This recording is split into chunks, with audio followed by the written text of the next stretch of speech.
I've been saying for ages that all high-level sports are fixed, just not in the way that you would normally think. And this latest UFC scandal is nothing more than revelation of the method, if you like, slowly releasing to the public that high-level sports are not what you think. I'm sure we've all been aware in the last week that there is a scandal with the UFC, where they're saying now for sure there was a fixed fight live for everybody to see. The FBI are now investigating 100 fights for fixing allegations. It's not new, it's been rife. They've been telling you for a long time. People just haven't been taking it seriously. From Derek Lewis on the Ariel Helwani show a few weeks ago, literally saying that he's received the script to win in the first round finish.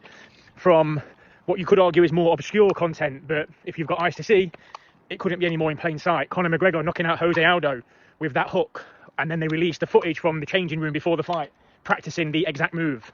Sean O'Malley hitting Aljamain Sterling with the straight, again, footage released from before the fight, practicing that exact move. Jorge Masvidal landing that knee on Ben Askren, God bless him, again, with the footage showing you him practicing that exact move just before.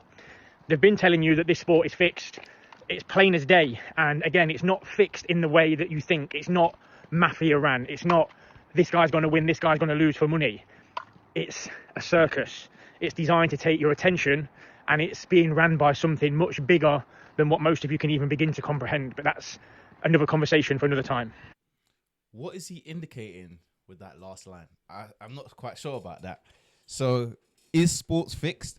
This actually is in line with what everyone is saying about the recent West Ham situation. If we look at Paqueta, who got sent off the other day, and let's have a look. He basically continued his tirade and purposely got sent off. It was probably the silliest red card I've ever seen, but he's also been having trouble in regards to people saying that he, was doing a bit of match fixing. So let's have a look just so we can actually see what's going on here. Let me get this up because let's get this up. I want you guys to view this. Google Chrome.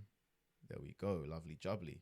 Let's just have a look and see, because this has been a constant theme throughout a lot of the last year.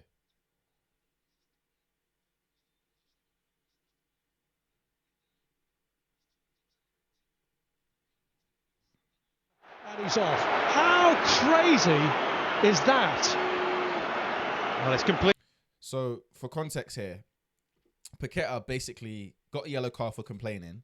Then he continued to complain in the same segment and got another yellow card, which meant he got a red card.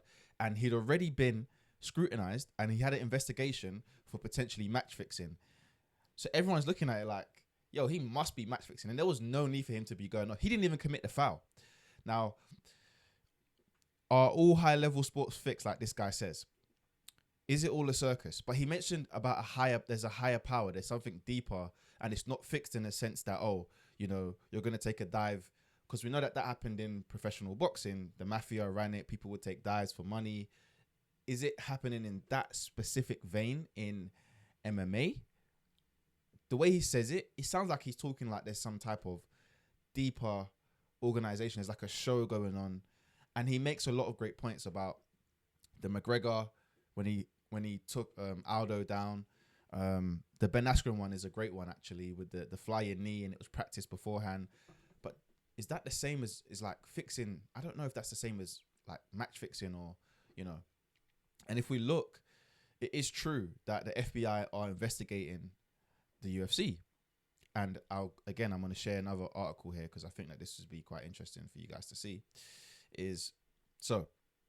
UFC CEO Dana White confirmed the timelines of events surrounding Isaac Dolgarian's controversial loss this past Saturday at Vegas 110 and said the UFC is actively working with the FBI as the promotion battles its second potential betting scandal. Okay, so let's just go through like the most important parts here. So Dolgarian featherweight bout against I'm not going to pronounce all these names.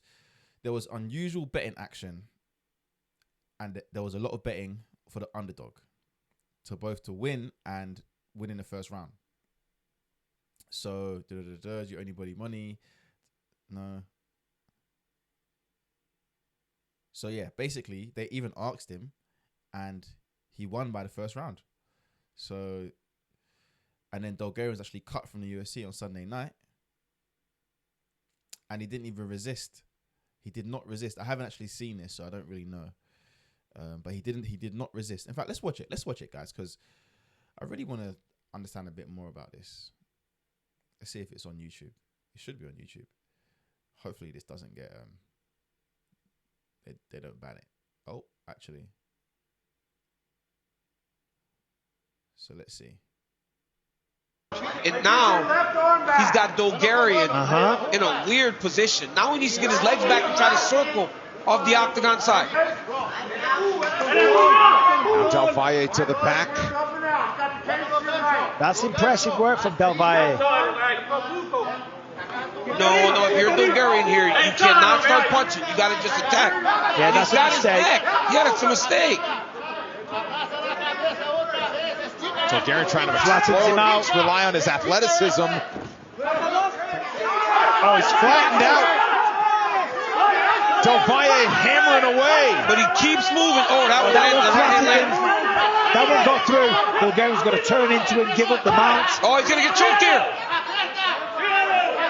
Oh, that arm is close to underneath the That's chin. it. It's going to be done. Bulgarian doesn't want to tap. Oh, he's going to have to here in a second. You can hear the breathing. Oh, Del he's Valle gonna tap. all over It's going to be over. This is done. It's over. I'll tell you what. Now he's not surviving. Pure heart. No, I mean, this thing, he just keeps adjusting this thing. Tap. He's going to tap. He might have attacked. There's the tap. I don't know if that's fixed. It looks like he was trying. I don't know. That's a tough one. That is a tough one. But the main point here, are all high-level sports fixed? So when we speak about high-level sports, are we talking about like Premier League football, Champions League football? You know, I used to think it was fixed when Real Madrid kept winning the Champions League. I ain't going to lie to you. I did think that was fixed because I don't know how they kept winning it like that. So it's hard to say. I want to dissect some of his points a bit more. High-level sports are not what you think. I'm sure we've all been aware in the last week that there is a scandal with fights for fixing allegations. It's not new, it's been rife. They've been telling you for a long time. People just haven't been taking it seriously. From Derek Lewis on the Ariel Helwani show. You know what? I think in UFC and combat sports, it's a lot different to basketball, soccer, I'm about to say soccer, football, American football. Do I think all high-level sports are fixed? No. Do I think there's a lot of skullduggery taking place in combat sports? Yes. That's my answer. And I'd love to know what you guys think.